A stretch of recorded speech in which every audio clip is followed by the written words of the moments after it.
A revelation and a glimpse into the future of film. AMC CEO, AMC Theaters, that is CEO Adam Aron, admitting on the earnings call last night that he does expect video on demand to be the industry standard for Hollywood moving forward. Now, here's where it gets super interesting. AMC recently signed a deal with our sister company, Universal Studios, to share profits from on-demand movie rentals. Guys, AMC stock has been battered. I mean, it's down. You can see their revenue's down 99% year on year. The stock is way down. But, Kate, I just find it interesting that they've found a way now to profit from us streaming these movies in our homes. I mean, of course. It's amazing. Yeah. They've got to find a way. I think everyone, both consumers and analysts, are going to be looking out to see how Mulan does with Disney Plus and that model. But it's no surprise here that these companies are having to get creative. As we talked about earlier in the week, I think it's going to be a while before consumers really feel comfortable going back to the movies at large. Movies are not what they were years ago in terms of going to the theater because we do have so many streaming options at home. I think this is smart and it makes sense for an industry that's trying to just figure this out in real time. It's also, Deirdre, a big about face because AMC had banned Universal for a while after Trolls, I think, didn't go to theaters. So what's surprising to me is that AMC had any leverage at all to extract a toll, basically, on people streaming movies at home as a result.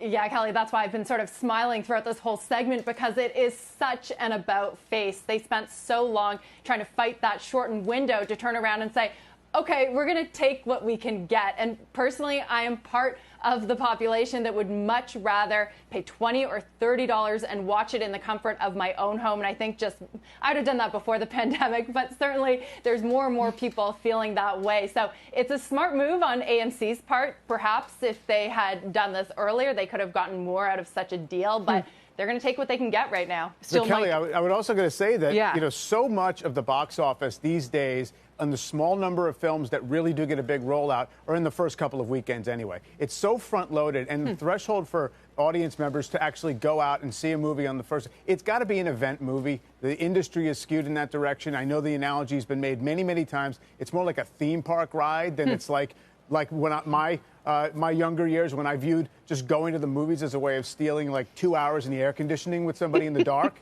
That's not the way people see it anymore. It's with a friend. Yeah.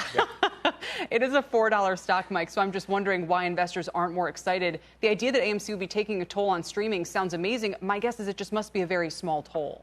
Right, a small toll, plus they're so still leveraged to in-person. I mean, really so leveraged to selling popcorn to people in theaters. And how long is it going to be before that starts to happen again? That's what's in the market's mind. All right, fair enough. Before we go, we want to mention this headline today. There's a new number 2 in the world of wireless. T-Mobile has officially overtaken AT&T as the number 2 U.S. mobile carrier. It now has more than 98 million customers.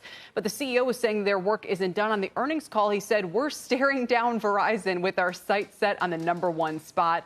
While Verizon's number 1, it's not number 1 on the tape this year. T-Mo shares in 2020 are up nearly 50%. Verizon's down 5%. And AT&T, Mike, is down 24%. Yeah, I mean, obviously, this was the rationale for this merger, which was long in the making. It had a lot of false starts. And the idea of creating a robust number 3 was the counterpoint to the idea that, well, you're only consolidating this industry into 3 big players. It's going to become anti-competitive. The noises out of T-Mobile are not that it's going to be less competitive. AT&T still has more in terms of revenue, but not subscribers. So they have different market segments, but still it seems as if right now in a slow or no growth market, there still is a lot of jostling, which is probably decent for consumers. And it's, in fairness, Deirdre, I think T-Mobile included non-phone gadgets. So like they'd count a wireless hotspot as a subscriber, whereas AT&T didn't. So it might not be completely apples to apples.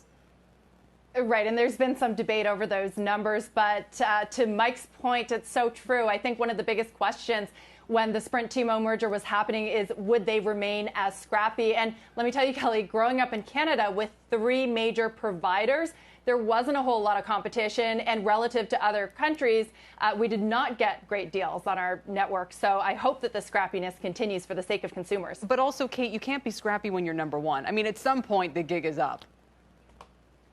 Yeah, that's true. I was interested, though, to see just how much better they weathered the coronavirus pandemic than some of their other competitors. And the things that analysts were pointing to were this free scam protection and also this massive 5G advertising rollout that consumers seem to be really responding to. Yeah. This is why I love you guys. Always bring in the info for Rapid Fire. Kate Rogers, Mike Santoli, Deirdre Bosa, thank you very much.